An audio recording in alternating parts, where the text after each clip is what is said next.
Welcome to Moss Marketing Mondays, aka the M3 Podcast. Brought to you by Moss Marketing Group, bringing you everything marketing every Monday. Stay tuned for marketing tips and tricks you can use today. The M3 Podcast, marketing knowledge to help you succeed. Let's get started.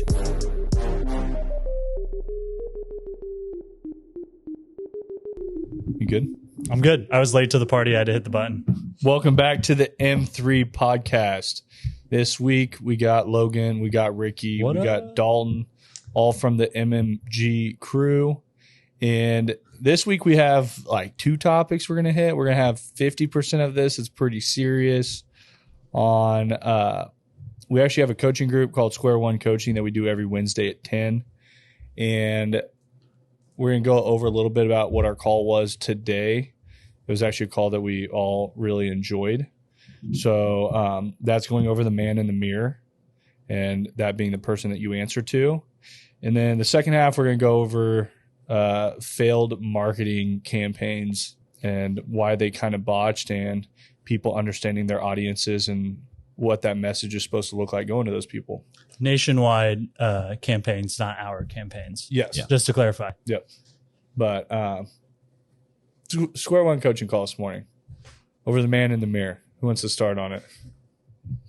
I thought it was great. So basically the man in the mirror is the person that you need to be held the most accountable to is yourself. That's going to be the person in the mirror. And at the end of the day, that's really the only person that matters to be accountable for. Yeah. I think it's huge because in the social media driven, the ego driven world that we live in, everyone cares so much about what everyone else thinks about them. Wants what other people have, just idolizes things, puts things on a pedestal. All that matters is how you feel, the person that you are to your own self. You shouldn't take too much into account what everyone else thinks about you. You answer to one person, and that's yourself. Yeah. And today, having that call, Ricky, Dalton, and I were actually out hog hunting this last weekend, and I was sitting in a blind for 4.5 hours. It was wild. It was wild. A day. And I had no service. So everyone else had service. They were texting each other. I'm sitting out there, no service. Out of minutes. Yeah, out of minutes. Just me, myself, and I, and the thoughts in my head. And it was something that actually was pretty cool because it's been a very long time being that just closed off to everything. That in today's world, we're so overstimulated 100% of the time that we have access to these phones 100% of the time. We have TVs everywhere. You get in cars now. There's just something that stimulates you all the time. Even if it's just music while you're driving, it still stimulates. Mm-hmm. And I sat out there for 4.5 hours and really just thought a lot. And really what came to me was the man in the mirror. And growing up playing football, one of the Coach Jones, our coach, he always talked about the man in the mirror. And at that point in high school, it didn't ring home at all. I'm like, this dude doesn't know what he's talking about. I was like, and now it's as I get older and as I progress more, it's something I look at more and more and more.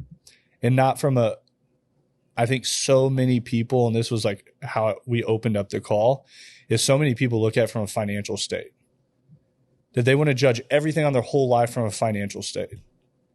And I feel like that's like 5% of what you're looking at. There's so many things that money can buy you a house, but it can't buy you a home.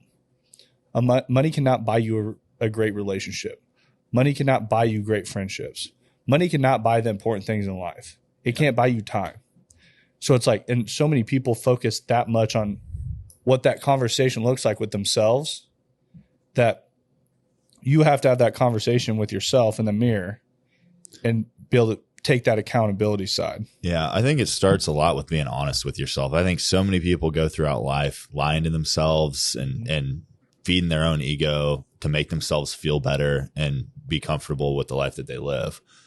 I think when I think about it, like what should that conversation look like, at least for me, it has to first off be 100% honest with myself with where I'm at. It's not a conversation I have to have with anyone else, but at least with myself, I have to be 100% honest. And I think that leads to setting clear goals and clear expectations and a clear like pathway for you to get to that person or the feeling or the lifestyle that you want to live. And I think if you can't be honest with yourself, you can't be honest with anyone else. And I feel so many people struggle with being honest with themselves. To take that time and really step back and have that conversation. And we have the talk all the time about how fast things are moving. Life is moving faster than it ever has. Weeks start and they're over. Weeks start and they're over. Weeks start and they're over. And it's crazy how fast all of a sudden you look at a month is gone, 6 months is gone, a year's gone. Like it doesn't feel like this all started almost 3 years ago. Yeah. Like it doesn't feel like that. But then it's, in the beginning, I wasn't taking that time to step back and look at those things. And it was just, I was so into just driving all the time. And now I've gotten to a spot where it's like, I need to step back and look at how far you've come. Be grateful for those things, but then also look at what you need to do to keep driving forward. Mm-hmm. What does that look like? And that can go from a relationship with a significant other. That can be you're single and you need to become the person that picture that perfect person that you want to be with. Who are they looking for? How do you become that best version of yourself? Because if you're looking at yourself in the mirror, would you want to be with you? Most of the time, if somebody answers that question honestly, like, no, I do this, I do this, I do this, I do this. I need to fix this. I need to fix this. I need to fix this. Once you start fixing those things and you become the person you're supposed to, those right people come into your life. Same thing goes for business. When you're doing the right thing in business, when you're making those plays and you're driving forward and you're being honest with yourself, you're being accountable, I feel like the right people just fall into place. Like, I don't know how it happens, but it's just one of those things that I think a lot of time you hit on that honesty, and people really struggle with that, and people love excuses. They love excuses. Yeah. We love to like look outwardly for like the answer to everything. So for like whatever it is, for like either the excuses that we're making for why we're where we're at, or we love to look outwardly for like, why don't I have that? If it's a significant other, that person in my life, where it's, if you take the opposite approach to it and you look inward and you fix your problems first, just like you said, that's when it gets solved the right way. And I think it also goes into perspective of how people look at their story, the cards they were dealt. And I'm somebody that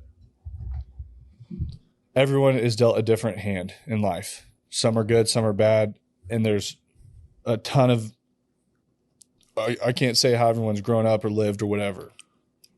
And everyone wants to assume they know how I grew up, which very few people that really truly know me actually know how I really grew up. But it's something that story does not define me for who I am. And it's everyone has a story. And that story either defines you in a positive or a negative way. To where you could grow up and have parents that had the worst relationship you've ever seen. And guess what? You know what not to do. Which is huge. Yeah. Or you grow up and you had parents that had the best relationship you've ever seen. Guess what? You know what to do. Mm-hmm. And it's all perception of how you look at those things. You could have a parent that did everything right and that or did these things right, and you know what to do to match that. And you see things that they did wrong and you know what to do to counteract them and do it differently. But it's like you may have siblings that you had problems with. Like there are so many different factors that go into everything, but does that story define you for who you are now and how you move forward? And I feel like a lot of people look at themselves in the mirror and they let that story define them. I think a lot of people just spend too much time thinking about it at all. Like however you grew up, whatever situation you were through, it is what it is. You can't change it. The only thing that you can control is what you do today. So if you don't take the action you need to get to where you want to go, you're not going to get there. It doesn't matter how bad your story is. Nobody's going to come in and save you. And I think people love that as an excuse to fail and not have to try. Yeah. They're fearful. Like the only place fear lives is in your head. That's the only place in the world that fear actually lives, is in one's head. Yeah. To where it's somebody has that fear in their head of taking that step, of doing something, of being confident in themselves. And guess what? When you're sitting there and you have that thought, hey, you know what? I got an excuse. I wasn't dealt the right hand. That's not for me. Mm-hmm. I don't have to go put in the hours and learn and get up early and stay up late and do all this that somebody else isn't willing to do. Conditions aren't right. Yeah. That's my deal, is like, I look at, I've made a lot of excuses in my life, a lot of them, for every different aspect of whatever it is, looking at myself in the mirror. And those are the most real conversations you should ever have, is looking at that person, because the only person that's going to give those answers is yourself. And I think everyone's always looking for they're looking outward for someone else to give them that answer. No one else knows all of those thoughts going through your head. No one else knows what your life is supposed to look like but you. And you just shouldn't be looking to other people for that type of stuff. I mean, obviously it's good to have like role models and mentors and like people that you can lean on and bounce ideas off of and like guardrails. But for like the grand picture of your life, like that's up to you to decide. You have one life to live. That's the great thing about it, though. You can do whatever you want to do. You can. And that's where I think there's certain people that they do need help getting to the next step. They do need help opening their head a little bit to say, hey, what's it like having that conversation with myself? I've never done it. I think there's a lot of people that go through life that never have a conversation with themselves. That's kind of wild for me to think about. Like I have a hard time understanding what that would be like. Yeah. I think people too, they'll have those conversations with themselves, but they'll be like, well, but you know, I'm going to wait till this happens to do that. Or I'm going to wait till that happens.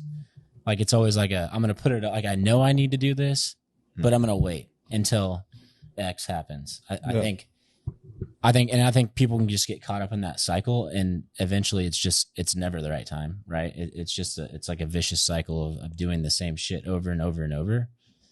I know your dad used to like to say this a lot at the dealership, but what's his quote? It's doing the same thing and expecting different results is insanity. Yep. Doing the same. I think that example truly describes that quote pretty well. Like, I mean, if you're having that conversation with yourself, the time should be now, right?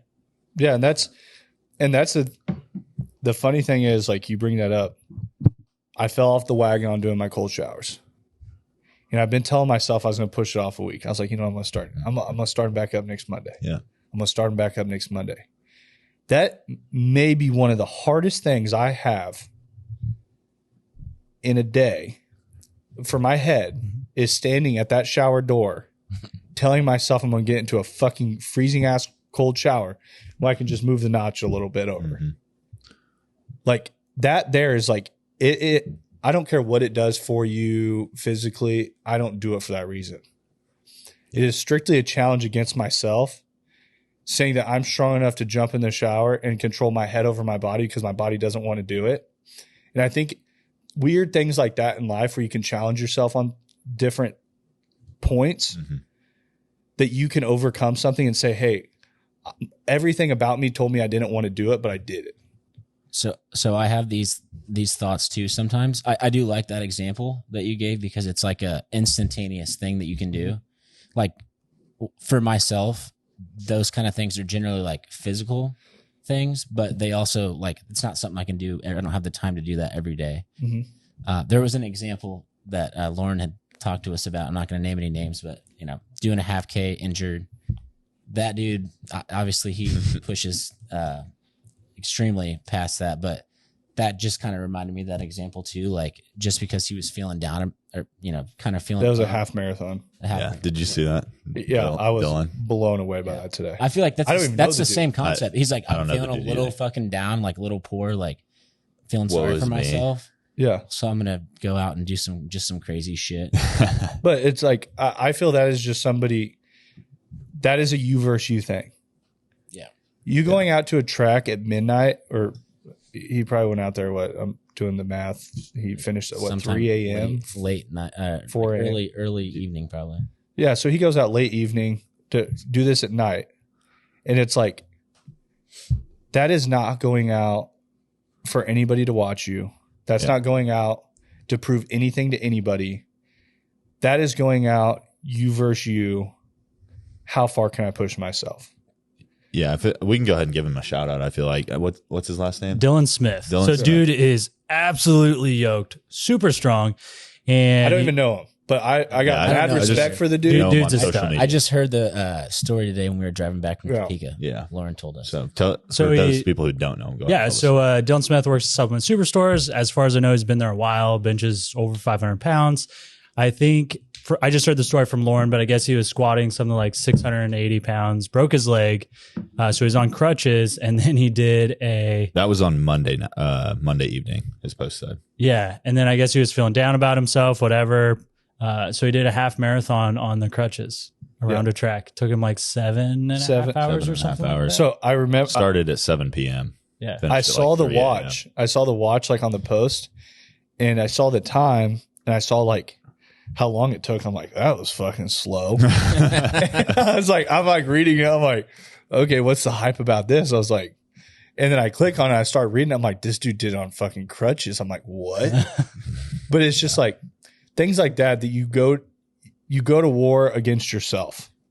And when you can win those wars against yourself, everything else you take on the world becomes easy. Yeah. Like it really does. And that's where Dalton, you said something on time.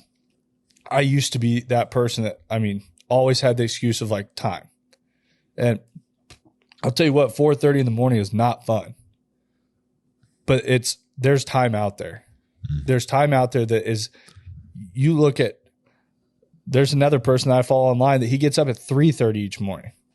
And the dude has the fucking world by the balls right now on what he's doing. But it's like, he's demanding what he wants every day. Yeah. And it's like, you come to a spot where I was nowhere near. When I was at the dealership, if you would have told me to get up at 4:30, I would have told you to pound sand, jump off a bridge, you lost your fucking mind. I hadn't had those conversations with myself about what I wanted. I didn't have that clear vision of where I was going. And that's clearing up like more and more as I go. And I'm going to say it's not like I have perfect consistency or anything like that. I fall off, I get back on, I fall off. And it's like, it's a work in progress. And anybody that says like, hey, yeah, overnight it just fucking all changed. I got it all figured out. It doesn't happen that way. You start off by taking like certain things, but those conversations with yourself become more real as it goes. Yeah. Because you can do it. So like this morning, I'm standing in front of the shower, trying to get in this cold shower. I'm like, why is this so hard right now? I was like, I did this for like months, like not even thinking about it. And then today I'm just like, why have I talked myself out of this every single day? Like, what is the reason? And it's like every morning I stand there, I'm like, I'm going to do a cold shower tomorrow morning. I'm thinking that in bed. And I get up, I go to the gym, I come back, I'm like, you know what sounds great? A warm shower.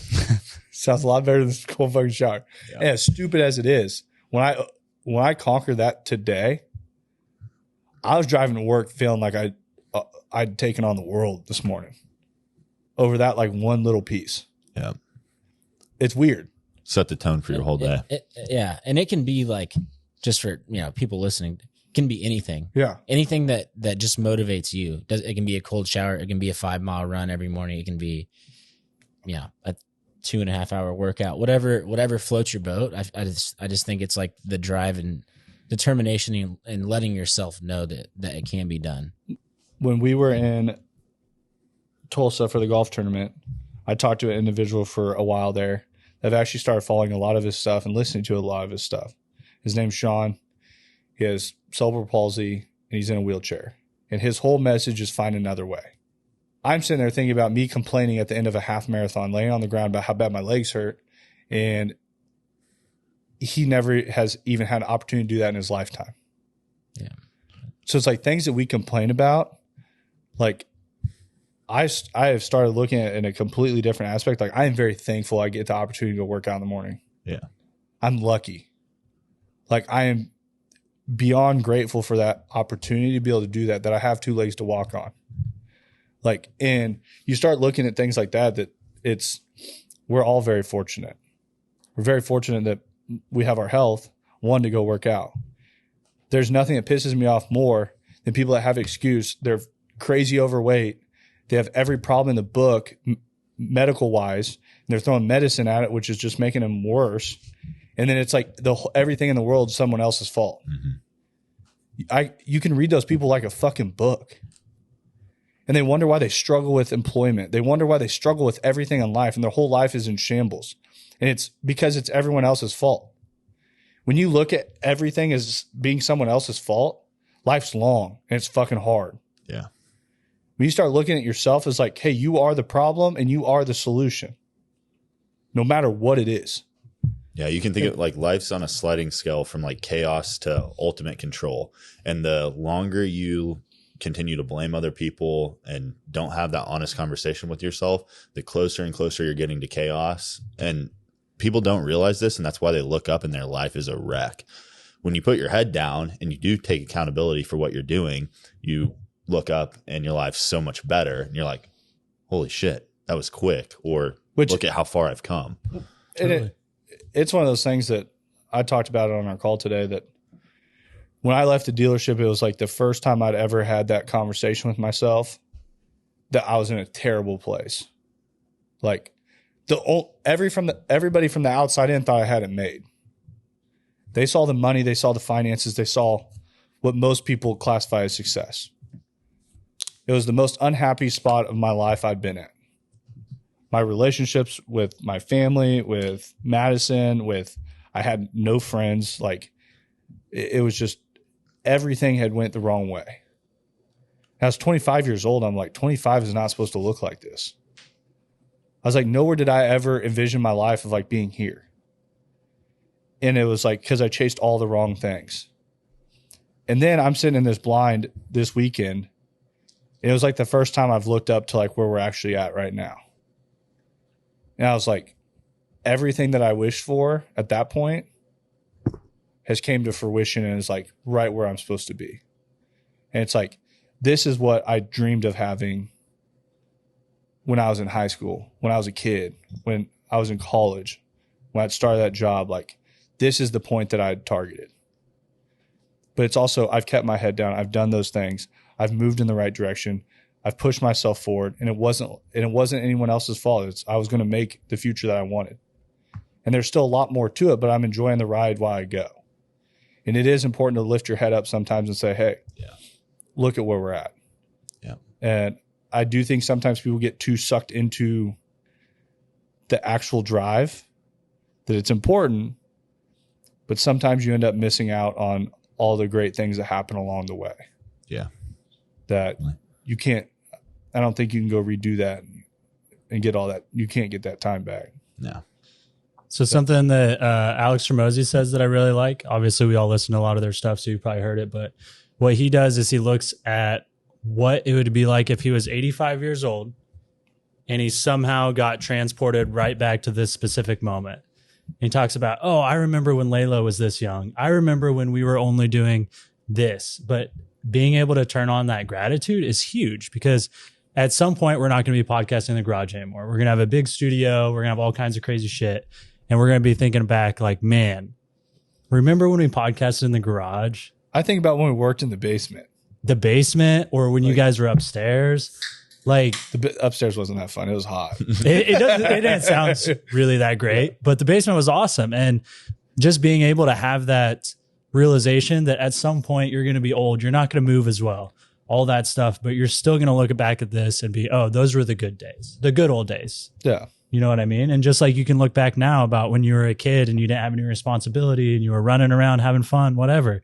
You're like, oh, I remember what that was like. Well, you're going to do the same thing at this moment. And people tend to forget that for some reason. Yeah. And I think a lot of times people look at life being hard. And we talk about business, we talk about relationships, we talk about social life, we talk about all these different things. And guess what? Life is fucking hard. There's no question about that. Yeah. It's how you prepare yourself day over day to take that stuff on, to take on life. If you are reading books on finances and you are reading on investing and you're reading on success and you're reading on all those things to do it and you understand taking action, you're probably going to find those things. If you read books on fitness, if you work on dieting, there's a reason that Ricky's in better shape than me. Ricky understands a lot more about eating, understands how to count macros, understands how to do all these things that I don't understand. It's not an excuse. It's just something I never committed a lot of time to. I'm working on that right now. But it's like you look at those things that when you focus time on them, you become good at it.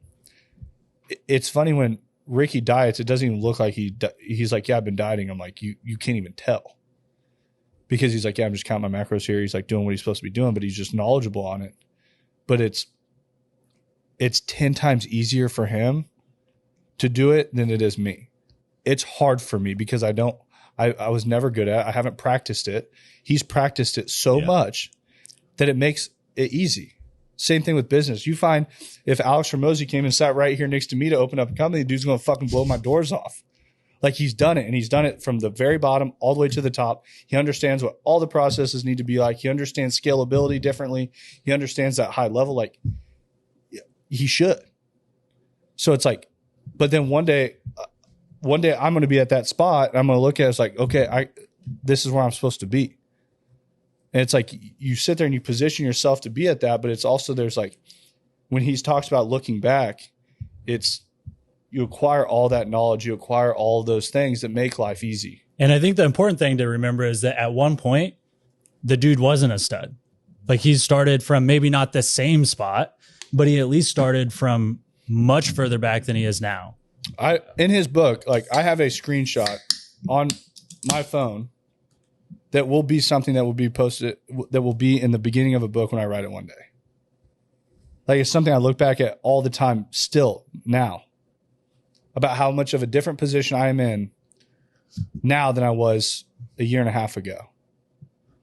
The year and a half ago, I'm standing looking at myself in the mirror if I really want to do this. I never wavered to anyone. The only person that conversation was had with was myself. It's like, am I doing the right thing for Madison? Am I doing the right thing for Dre? Am I doing the right thing for the people that are around me? That's a conversation I had to have. And it's like, but you look at, he has that same screenshot in the beginning of his book. We had no fucking money. He told Layla, he's like, you can leave me if you want. He goes, I would leave me if I were you. He goes, I've messed up everything. And he goes, I'm nowhere right now. And then look at what he's built. But it's like, I guarantee you he's good at having those conversations with him. Like I guarantee you when you meet high level people, they're great about accountability. They don't make excuses. It's not someone else's fault. And it's like you look at those traits that they have, and it's a very, I don't know, it's very like it carries weight to it. You could see it. Like somebody just carries a different aura around them when they have that.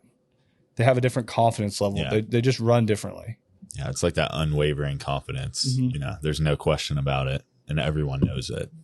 But it also comes when you're overcoming those. Like I sit there and think I have the same problems today that I had 3 years ago. The problem 3 years ago that I take on today, doesn't even bother me. Like it's something I don't even fucking think twice about. That 3 years ago is like damn near raining down on my whole entire world when I had to. But it's like your problems get larger, but those problems that used to be big to you now become your small problems. Yeah, you get stronger. Yeah, and it's just like you become more conditioned, but it's also 2 years ago I'd take on a problem and it was like I was worried about what I was going to do in it, how I was going to handle it. Now it's at a spot that I have a different level of confidence now that it's like, and I have became better at leaning on the people around me into their strengths and what they're good at, that it's like I take on anything and I don't even think twice about it. It's not like I even have a thought cross my head that it's not going to work. It's like I got the right people by my side. I'm running. It's like, and I think that does change as like things progress and as like you trust people more and as like more of the right people get around you, it makes things easier. And it's especially when people have a similar mindset, which I think is the hardest thing in the world to find. That people that have a similar vision, they can understand the vision, that they talk about all the time. That like Andy Frisella, he talks about. He's like, when you have this vision, he goes, people will think you're crazy. He goes, your friend group's going to get really, really, really small. He goes, people aren't going to want to talk to you. He goes, you're the weird one now. But it's like, or you find a group of people that have the same vision. Then I feel like you become 10 times. But also, I mean, the like force. you don't want to vibe with everybody.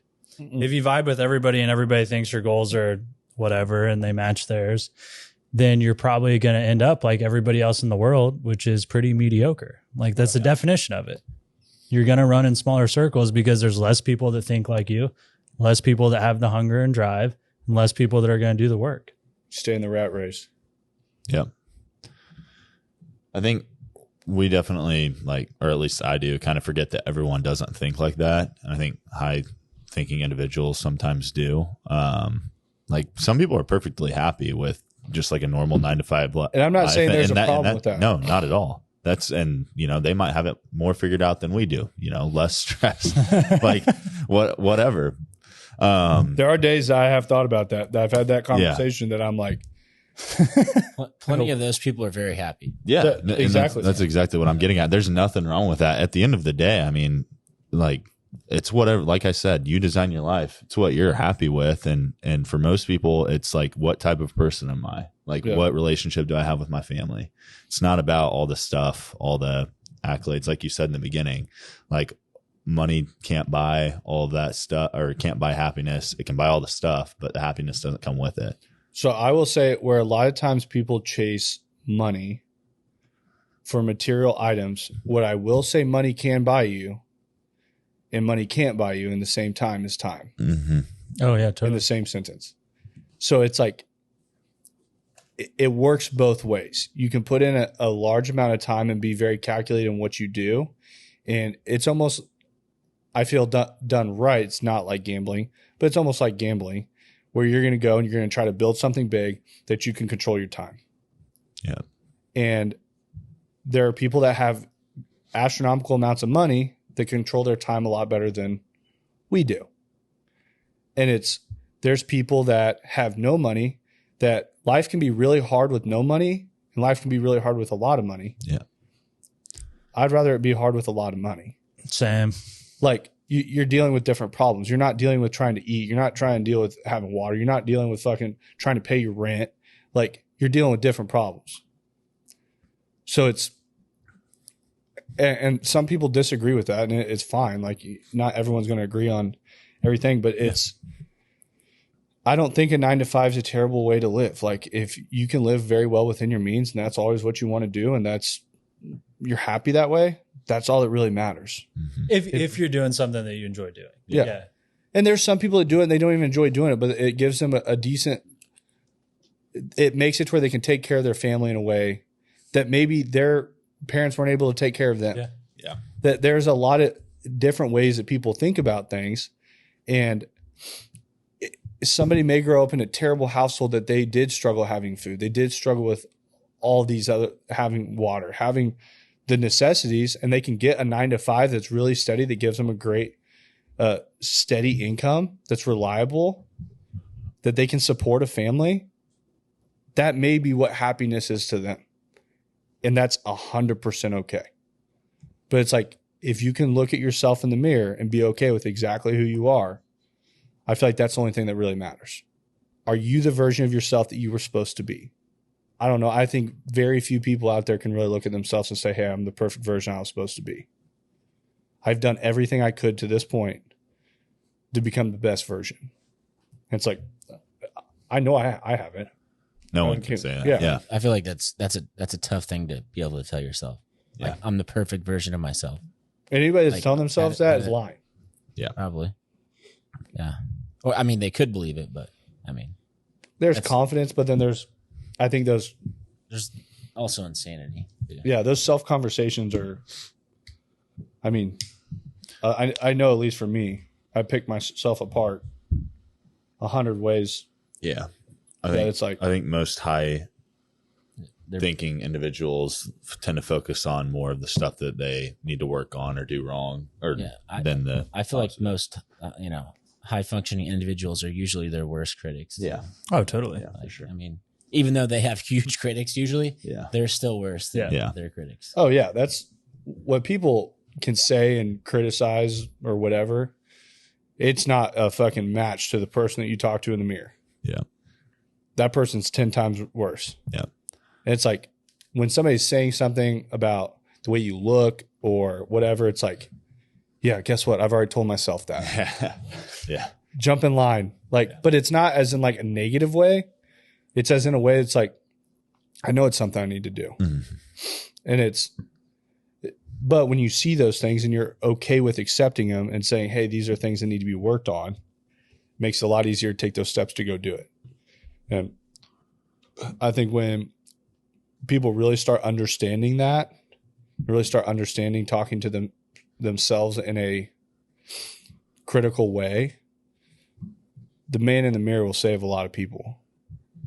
And I don't know. I've just recently started getting better at it. I've done it like a few times in my life, but like Ricky was talking today, like writing stuff down that you can go like 3 months and not even think about it. Like I can go 6 months to a year and not even think about that. Like I've done that.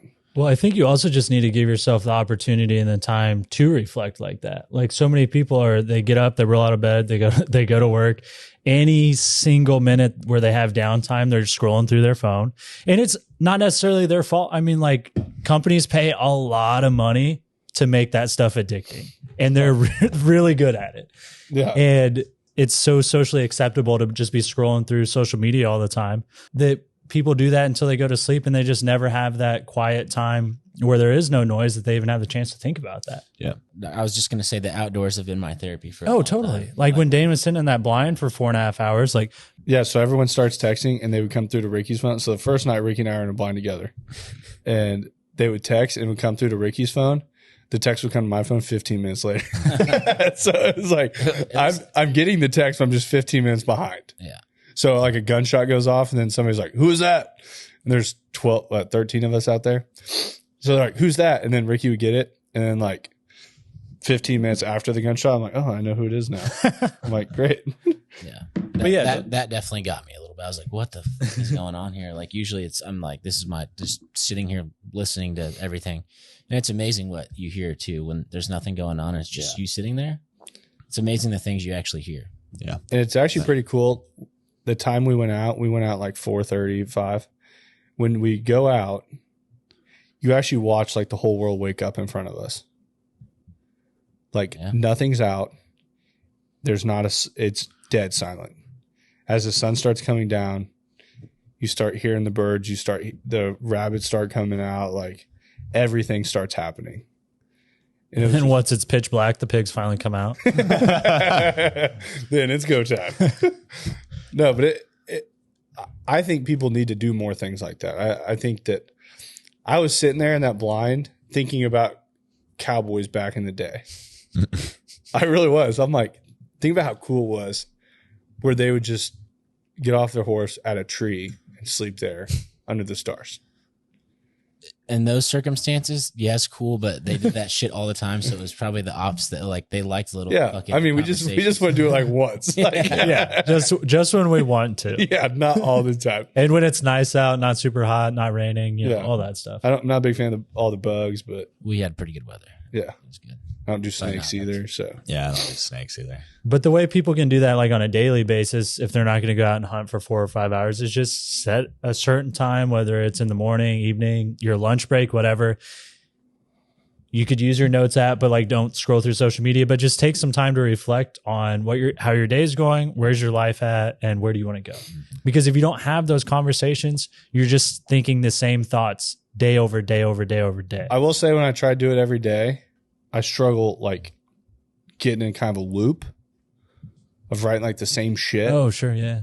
So it's a skill though. It's a skill like anything else. You Yeah. So it's like, and that's where when you are doing a job that has something similar or things like that, and I feel like when I do it daily, those conversations aren't as serious. Sure. They're not as like in depth. When I don't even know like a time frame when they should. I don't think anybody has a book on how this should be done exactly, but when I have them like further apart, they become a very, very serious. Yeah. Like because I'm reflecting over like right now I'm reflecting over the last like probably month and a half that like actually it's about a month because I was training up for that half marathon. After I ran that half marathon, I dropped off the chart. But it's like, and the funny thing is like I dropped off the chart working out. I pick up dieting instead. I'm in better shape now because I've done some half-ass dieting. Dieting's a way bigger deal than anything you do in the gym. I promise you. I know. Now I'm sitting there. I'm like, I'm texting Ricky the other night. He's like, he goes, dude, you're doing all this on like 50%. He's like, think about if you actually turn it up. I'm like, I know that's what I'm thinking right now. Yeah. And then it's like, I've done parts and I haven't put it all together. And then it like irritates me when I look at myself of like, why the fuck am I not doing this? Like, what is my excuse?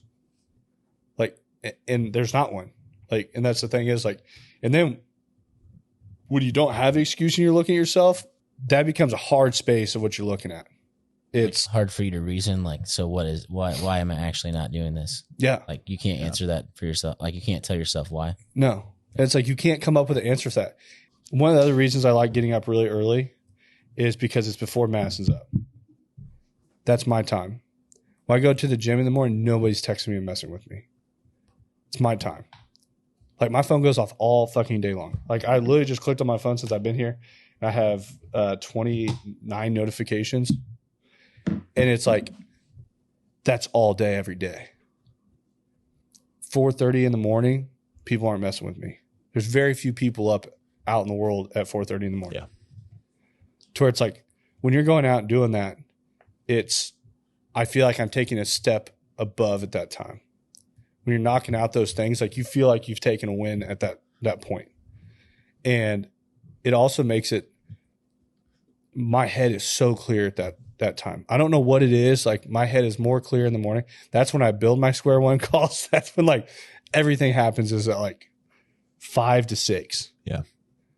My head turns on. It's crystal clear. It's like rolling, but it's also, Madison's not up when I come home and I'm getting ready. And when I'm getting ready, it's like, that's when I have those conversations. Like today I had a pretty serious one. When I was like, I'm going to do this on a square one call. And I'm like, then I'm thinking about it. I'm like, you know what? I haven't really had one myself for a while. Yeah. And once I started thinking about that, the one this morning was not a fun one. So here's the way I look at that though. Like, you can take, and I don't think there's a right answer, but you can take a longer time in between those conversations or journaling or whatever you want to do for that. But then you're going to have to make a bigger adjustment, but they're more spread out. Mm-hmm. If you do it daily, unless you get caught in that loop that you're talking about where you're just rambling the same shit and you're not being intentional and mindful with it, you can make smaller adjustments so you don't get so far off track. Right. Smaller like check-ins, not earth-shattering conversations. Exactly. Yeah. Mine are pretty earth-shattering. Yeah. and I think when you come to the realization that you need to do something like this or that you haven't been doing it, they're probably going to be. But one of the things I've been thinking a lot about before we even talked about that this morning was like the state that you being like very intentional about like what you do first thing in the morning and right before you go to bed. I think that's really important. The state that you're in when you wake up, there's a science behind it. You're in like, I can't remember, maybe, like in the alpha, like your brain waves are different. Right. Your brain. I can't remember the science behind it. I don't either. But there is a science to it that like that is your most like natural state. You haven't put any caffeine in your body. You haven't put any substances in your body for the past whatever hours. Your brain's had the time to clean itself up. So that's also the most impressionable part of your day. Yeah. So which time? So when you first wake up, that's when you're the most impressionable. So that's really, it literally sets the tone for your day. Yeah. So I think it was Brian Tracy or Bob Proctor talks about a lot that you need to if you start your day with like one of those, some people probably think cheesy motivational YouTube videos, that will change your life. Because that's how you're starting your day, and that controls your thoughts for the rest of that day. Like you could still have shitty days. Do you know what's weird is when I trained up for that half marathon and I went off of it and I've actually got back onto it, is I stopped listening to music at the gym in the morning. I went to YouTube and I've like listened like full motivational speeches in the morning. So I've gone through like really different phases with that. I've been on the speech phase before, and then I've been in like hard rock. I've been in rap. Bro, I think YouTube's person too. I think YouTube's algorithm has gotten pretty solid. Oh, it's good because it plays like legit shit the whole time. I try to do it like I don't know, probably 3 years ago. And it was like you would get a decent one, then the next one would pop on. I'm like, how the fuck do they think this is on the same wavelength of what I was just listening to? Now it's like I listened to that. Like this morning, I listened to it the whole entire time I was at the gym. I came home. I listened to it when I got ready.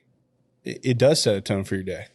Yeah. And it's like as much as somebody wants to think it's cheesy or whatever, do that for a week and tell me you don't have the best week that you've had in a long fucking time. Yeah. And I would say there are some out there that do kind of suck. Definitely. Yeah. It's like, tell yourself you're pretty, you're the best, whatever, affirmation type stuff, which there's probably some truth to that. But there's enough out there that you're probably going to find some type of speaker that you jive with. There's a ton of like mixes of them too. That's like kind of what, 30 minutes long. That's pretty much what I've been like. Yeah. It's like the mixes that like hit one and then it'll hit another. And it is. I don't know why I never did that as a YouTube channel, just mixing other people's stuff, because they probably make bang. They probably do. Yeah. They just cut up all kinds of videos. Every other one has like millions of views. It's a pretty good idea. It is. It's a great idea. Might be onto something. We all want to say that we're motivated and we can do everything all the time. But that's a very, very difficult thing to do. Consistency is a very difficult thing to do. And I feel that there's probably less than 0.01% of human beings that ever figure out consistency well. Over a long period of time. Over a long period of time. Of doing the right things. Right. Everybody's consistent. Yeah. It's just usually the wrong things. I think you said that on either a podcast or a Square One call. It was a podcast about social media. Yeah. It's so you look at people that are consistent the wrong thing. Uh-huh. I think there's I've just made that stat up, so I'm not saying that was a stat that came from somewhere. But I think there's probably less than 0.01% of people that have figured out how to be consistent well across their life. Totally. In aspects of how they operate in their relationships, how they operate financially, how they operate fitness-wise, how they operate in their social life. Like, those are all hard things to manage by themselves. Yeah. Let alone saying like, and most of the time, I will say most people, and I mean, I'm the first one that's super guilty of this, is like, I want to focus on this one, and then I blank out the other ones. Yeah. And then all of a sudden you're back in the mirror, and you're like, fuck, I've really messed these ones up. And then you're like, I'm going to focus on this and this. Then you go back to botching the other two. Yeah. And it's a hard cycle to live in to figure out. I hate the word balance, but it's a hard thing to balance all of those and figure them out correctly. Yeah. On what it looks like. Takes being intentional for sure. Right. And having those reflections with yourself to understand where you're at. Because if you never have that conversation like you're talking about, then you just don't know. Yeah. And slowing down. Like we talked about it, like life feels so busy, but it's really not, because you're just filling the time with that pointless stuff like social media. Like it's not even slow down, I guess. It's just like, I guess, being more intentional. But yeah, that's any human being that I cross paths with that says, and once again, I've been guilty of this, of saying that they don't have time to go to the gym. I want to see your screen time for last week. Yeah. Guess what, motherfucker? You got time to go to the gym. Yeah. So I used to be I did some online personal training a little bit. Used to work at a gym. Like fitness has been a huge chunk of my life. And I've kind of came to the point where if somebody says that, I'm just like, yeah, cool, whatever. Like if you're at the point where you're saying you don't have time, whatever you do isn't going to work. So it just doesn't matter. Because until you have, that's the end of all excuses. You're just like, okay. Yeah. It's like I'm not going to eventually you're going to get to a point in your life where you have this crushing moment that whether you're playing with your kids and I think somebody shared a video. I can't remember who it was. Honestly, might've been Dylan Smith. It was this heavy set lady and she had a kid that was like in a shopping cart and it must have been in Hill. She was putting away groceries or something and the shopping cart starts to roll away and there's traffic. Yeah. And she or he, I can't remember. She falls and can't get up because she's so out of shape. And somebody has to like run out there and save the kid from getting hit by a car. Like, if you want to wait until you have that type of moment to open your eyes up and decide, oh, I'm the problem, I'm just not making a priority. Look at all of these other people that do way more than you do and are in way better shape. Yep. You have time. You're just not being intentional. Yeah. And I think people prioritize sleep over so many things. And it's like they prioritize sleep in the wrong way. And how many of us lay in bed and watch Netflix, watch Hulu, do all these things that are pointless. And And no one's going to sit there and say like, "Oh, I've never done that." And guess what? There's some days that like my head is so done that I don't want to read a fucking book when I get to bed. Yeah.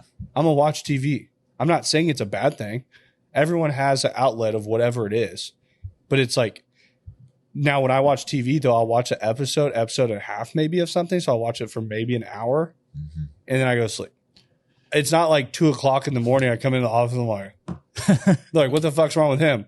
Oh, bro, I was up till 2:30 last night watching Netflix. You gotta watch this new series. Dude, like, that's just, I feel like that's maturity too. There's some people that never mature in life. Yeah. That is something, if you are prioritizing a TV show that has nothing to do with your life. Yeah. So I think that's part of that is because one, they're not hungry. But I think one of the reasons they're not hungry is because they don't dream about what they want their life to be like in the first place. Almost nobody does that. No. And I just realized a couple weeks ago or whenever it was that I used to do that a ton, like vision boards, everything. And then I was working on it. And now I'm at a point where I'm like, why does my life look pretty similar right now to when it does like a few months ago or whatever? I'm like, oh yeah, I'm at where I wanted to be. I haven't decided where we're going from here. Yeah. That's a hard thing that happens too. Like, I feel like I've caught myself in that spot, that vision that I've always had. And I think it was just recently that I've kind of opened my mind to that. Like, I've seen it, is everything I've always dreamed about is right where I'm at. Like, so now it's time to continue to dream, which is what almost nobody does. Exactly. It's you get in that comfort spot, and I put in the time when no one else was. When everyone got out of college and people were hanging out and doing fun shit, I was working all the fucking time. I had no life for 3 years. Did I want to do that? No. If I went back and did it all again, I'd do it the exact same way, because it positioned me right to where I'm at today. It taught me a very valuable skill in the world, and it's Gazoon tight. Yeah, Dre's over sneezing in the peanut gallery. It helped me learn leadership and management, and it taught me how to sell, which has been a crucial piece of the evolution of MMG by itself. Yeah, is the sales factor. That is something that that's why a lot of times when people talk about like, well, so-and-so's going to go try to open up this. If they don't have a sales factor involved with it, they will fail. Alex Hormozi is great at what he does because 90% of what he is teaching on all the time is sales. Mm-hmm. The dude is an animal. The reason all those guys that are crazy successful, they all have a very, very similar key trait that they have. They can all sell. And they have mastered that trait, which is something that is used in everything that you do. To where it's like, that is something that the car business opened my eyes to on the importance of that. Learning that, bringing it into a different marketplace, evolving in this marketplace, and now being at a position where I'm like, everything that like that vision that was in my head is exactly where I'm at. Like, that vision was to have friends again, to have people that I could hang out with that I like really enjoyed being around. I have that. That vision was to have that perfect person by my side that I truly enjoy being around all the time. I have that. The vision was to have this company that the culture was different, that people enjoyed being there. And it's like, I have that. It's just the house, the cars, like whatever it is, like it was just like everything kind of, and I don't think I opened my eyes to it just till the last few weeks. I was like, but it's now like recreating that vision of where it is that it's going. That's why fitness became on my radar again. That's one thing that I'm nowhere close to where I imagined I would be. Like, but it's something that I feel like I'm making leaps and bounds on where I'm supposed to be going. You did just run a half marathon. Yeah, I'm more happy with where my body fat's going. But it's something that I'm working on. Like, I'm bringing that back into light of something that needs to be worked on side by side with everything else. But with those, you have to have those conversations of like, what does the future look like? What things do you change? How do you bring everyone to that level? how do you once you bring everyone to that level, like, then it's time for the next one. I think you got to keep looking at that next level, because we all believe that progression's happiness, like Tony Robbins says. I mean, I think that should apply to everyone. Like, even if you're in a shitty scenario, as long as that scenario is getting better and you have hope, more often than not, you're going to be happy. If you just get to level 3, but then you never try to get to level 4 or even realize level 4 is there, eventually you're going to get stale and plateau and you're not going to be as happy. Think about if you're playing a video game that has 100 levels and you make it to level 3. You say, hey, you know what? I'm just going to keep playing this level. The rest of the time me having this game, I'm just going to play level 3. And the other thing is, I think we probably need to do a re-intro and not just say we're going to talk about the marketing fails, because I agree with that. that's not going to happen. We can just tell people, hey, we're not talking about the marketing fails. That's true. Intro, you got to this point. Surprise. You're not getting Clickbait. It's just this. At some point, we'll talk about that. But if you look at your life as like an RPG video game, like, you're gaining skills in that first beginner area and everything's hard. Like you were talking about with the problems, like it was hard.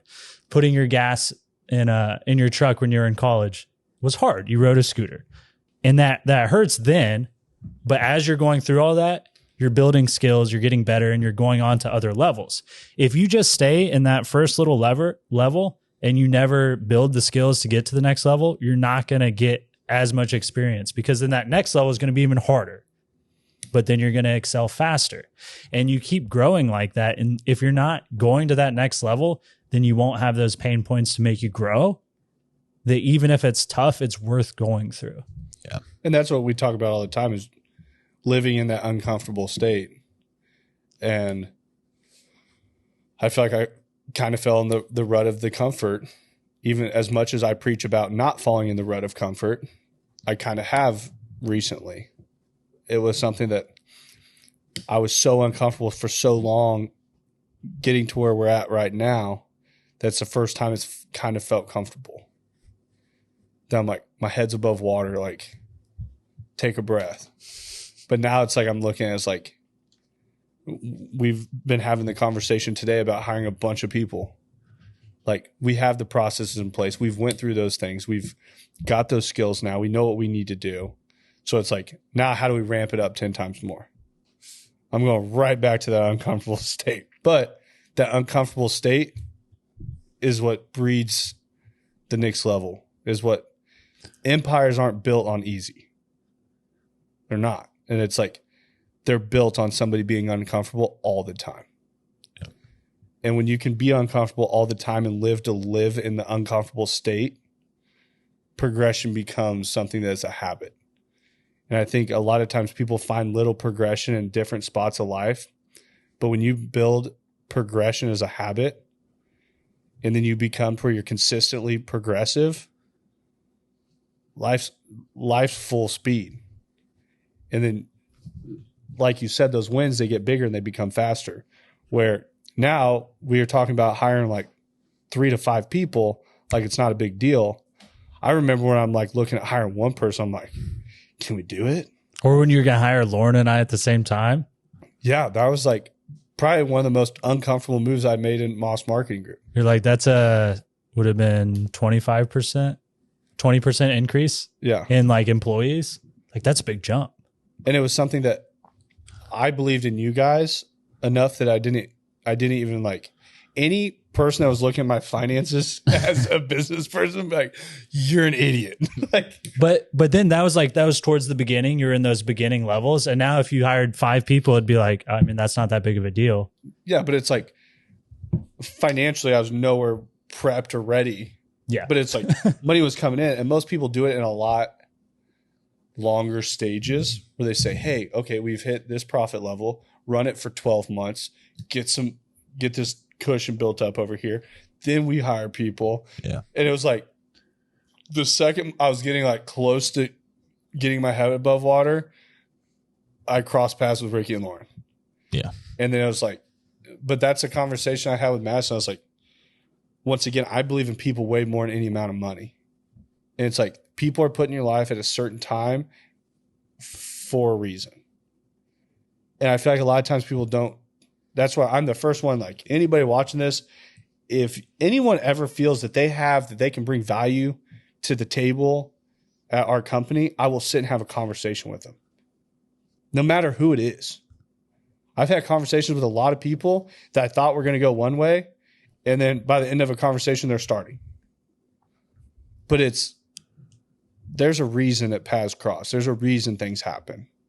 And it was like when I met you and Lauren and that whole thing happened, it was like, it was just, it was going to happen. Like, that's what was going to go down. Same thing with like, I knew Dalton was starting for a long time. I knew Logan was starting for a long time. Towards like, I was playing pieces way ahead.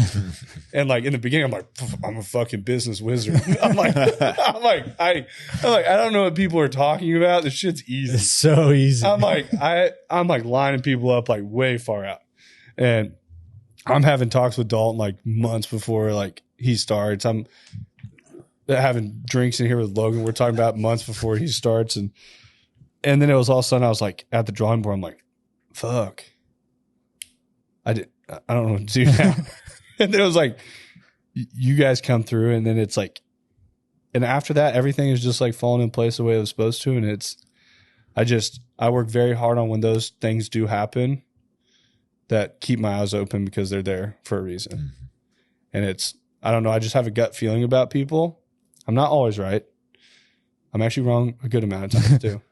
But it's like, I have a gut feeling about people. And it's like, I'll bet on people. Totally.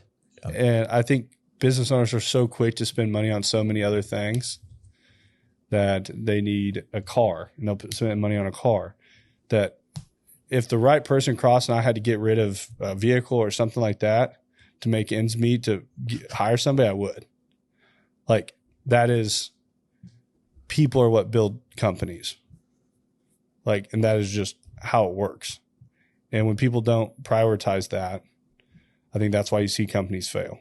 Yeah. So I think part of the reason that you've been able to, like, we always talk about how everybody's ended up at Moss Marketing Group and how pretty crazy it's been, because it's almost nobody's been in a traditional manner.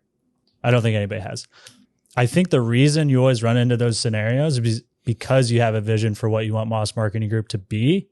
And that's why you've seen those opportunities when they come up, because you could have been in all of those same scenarios. But if you were content sitting upstairs with Dre taking photos of cars, and that's all you were going to do, none of us would be here. And like, we still ran into people, but you wouldn't have had those conversations. Yeah. Like, you wouldn't have been looking for it. Yeah. And that's like, it is something, because the vision is so big, and I know that the people have to be there. I just don't know when the people come. And you don't need to know. And it's like, it's one of those things that I'm fine with being uncomfortable in that spot. And like, I was having a conversation with somebody about sales, and they're like, well, if we influxed all this stuff, like, would you be able to handle it? I'm like, yeah, 100%. They're like, how? I go, it'll happen. We'll figure it out. And they're like, what do you mean? I go, well, right now I know everyone I had it like that is there. If worst came to worst, we would work 7 days a week if that was what was required to make it happen. I'm like, I don't want to do that. I'm like, but if we had to hire people and we had to train them and everything, I go, everyone would be committed to what we're doing if it takes moving it forward. And it's like, I feel like there's very few business owners out there that could say that about a team that they have. Completely agree.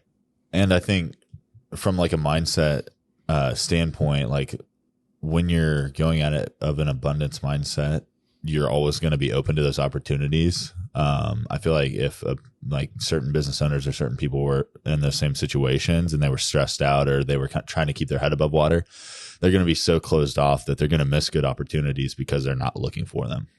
Yeah. And even in like the tightest of spots, I still was like, I just know it's going to be fine. Exactly. I don't know why. I just know it's going to be. Which makes for a wild ride sometimes, because I'm the same way, but it works.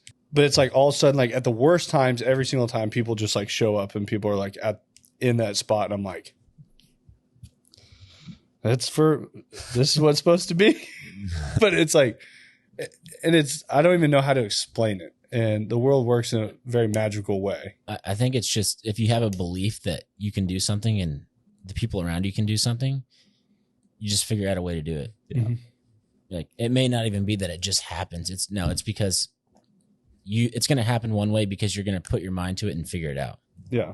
Like I think that's what it has been so far. Yeah. And it's Like just buckle up, fucking saddle up, fucking rip the reins and go. Gosh, I can't wait. I cannot. that is I the cannot real. wait to cut that reel. I might do this podcast myself just so we don't miss that. That's how we're starting.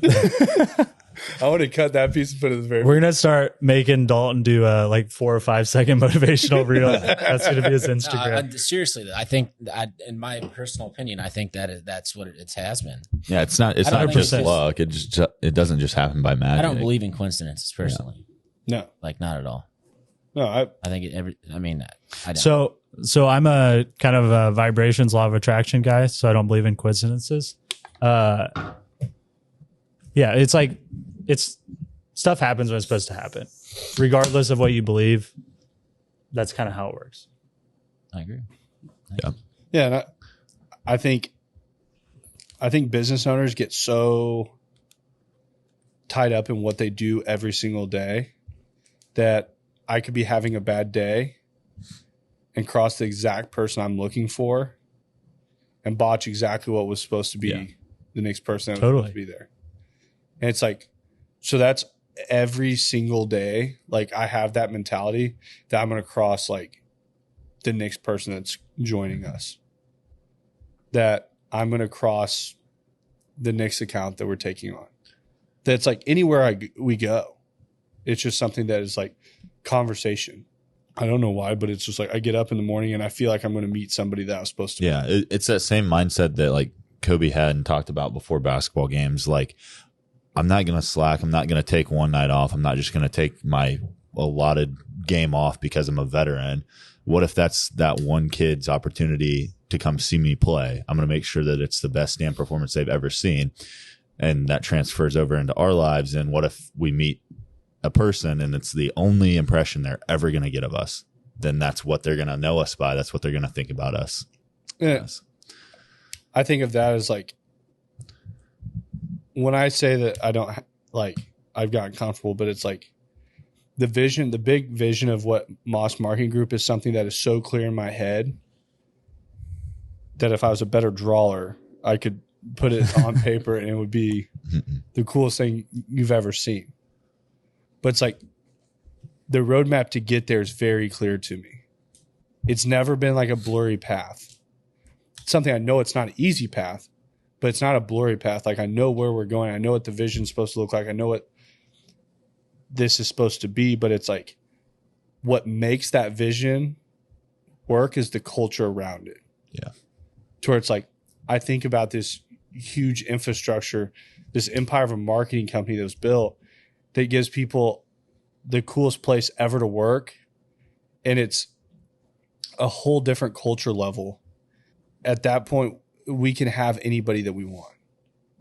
We have more to offer than anybody else. And it's like, that's the vision I have, but it's also like at that spot, I still want that person that's never done marketing that needs somebody to bet on them to be, we're the ones that are going to bet on them. Like that's what I want a space, even at the largest scale that we go, that we still bet on the people that have never done it. That somebody doesn't believe in them. Somebody went out and did something. Because when I started a marketing company, everyone told me I couldn't do it. Everyone told me that 98% of marketing companies fail in the first 2 years, blah, blah, blah. Gave me all the stats of why it wouldn't work. The only person that told me it was a great idea and that I would kill it was Madison. She goes, anything you put your head to and you want to do it, she goes, I have 100% faith in you. But it's like, how many people are out there that say, hey, I want to get into marketing? They look at you, you don't know anything about fucking marketing. Yeah. Why are you getting into marketing? Like, I guarantee you, every person at this table had that same conversation with somebody when you're getting into the marketing space, when you're getting into doing something so new and different. But it's like, I knew every one of you guys would bet on yourselves.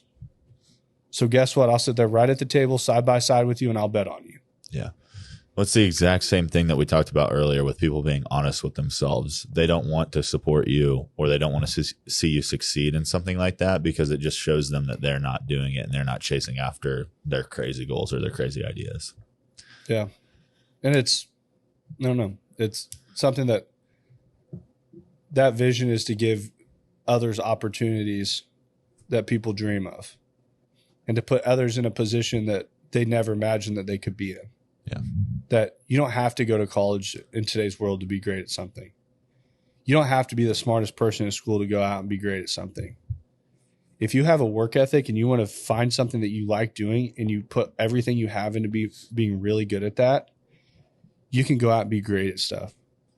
Like our new videographer, Wyatt, he was talking about all the guys that go to film school and do all this stuff. The dude's got 10 times the skills of any videographer I've met. And it's like, he's like, all these guys are going to school, like paying for all this stuff. He's like, you can YouTube it. So it's like, there's places out there that are going to want some sort of recommendation from a college or something to get that person to start. There's marketing agencies out there that want a marketing degree for you to come work for them. So it's like, there's companies that want a business degree for you to come work for them. Mm-hmm. That's a joke. Like, and it's something that I want somebody that wants to come right out of high school and wants to go into marketing and content creation to have somewhere they can go hang their hat and build a career out of it with people they enjoy being around in a culture that is fun. So it's like, that's my vision of something so much bigger. And I feel like the people that have created Moss Marketing Group to where it's at now have that same thing. And it's, you guys have all taken on way larger roles and progressed so much on what you guys do that it's, I joke with people all the time that I don't have a job. Like, I could disappear for a week and MMG runs perfectly fine. Not true. Podcast host. Oh, yeah. That's what we can put on your business card. Yeah, podcast host. No, but it's one of those things that's a really cool feeling to have that great of a group around you. That, like, one of my biggest fears when I started this was like, what if something happens to me? Like, that was like literally my biggest fear.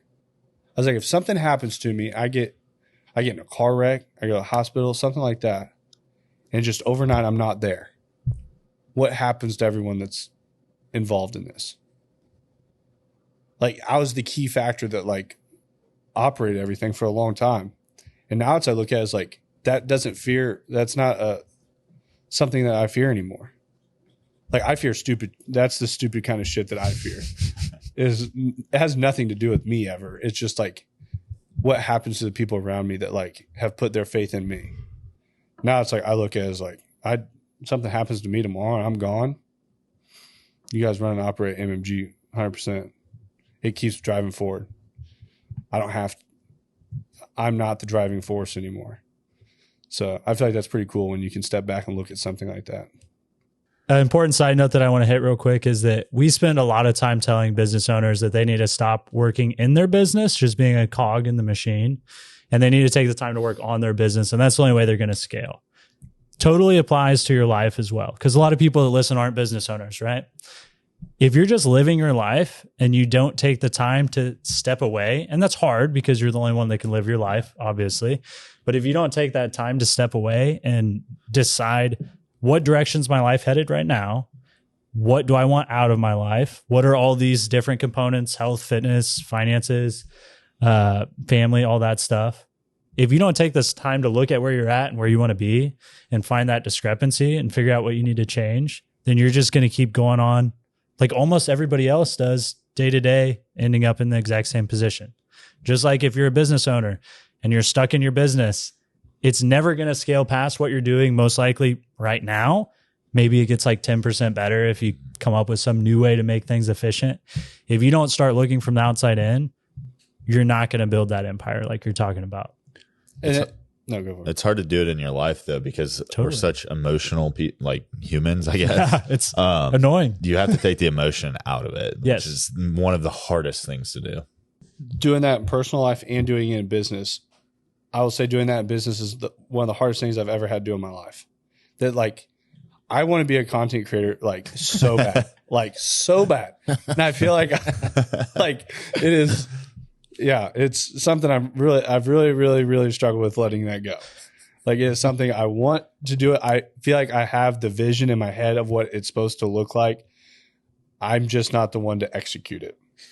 And the more and more I go out and film, the more and more I've started to understand that I don't hold the MMG standard. Like we've hired all these people. They're so much better than me. And now like look at a video. I'm like, what? Why is that out of focus? What is wrong with this? And they're like, you filmed that. I'm like, oh, that makes I guys kind of wondering the same thing. And it's like, or I go out and I do it at such a high volume level, thinking that like, hey, if I take 20 times the photos everyone else takes, I'm going to get some good shit. And you totally do. Diamond in the rough mentality. Huh? But Find one somewhere. so that works. But then I think about the amount of time that it takes that editors are working on that it's just not efficient. And it's like, it's been something hard for me to accept. So when we, That after the guys were doing the dealer inventory stuff, they had stopped doing that, most of it by the time that Lauren and I started, but we did still do like some high end car inventory stuff. Like, if it was like a Black Widow truck or like it's cool stuff, yeah. but not at volume. It's like 1 or 2 vehicles we're going to take photos of. And we would both take photos, and you would take like 1,000 and I would take like 100. And your best photo was probably better than my best photo. It was just the sifting through. It was just the sifting through the 1,000 that I was like, I'm probably just gonna put my card in there so I can move on to the next thing. Or you need to start another Instagram called Dane's Diamonds in the Rough. Dre and I definitely had those philosophies too. Dre was the one photo snap, one photo snap, one photo snap. I was like 3. Yeah. And when we get back and edit stuff, he'd be like, "What the fuck, dude?" I'm like, I just didn't want to miss it. When we were at Platinum today, we did like 11 cars that we shot video and we did photos.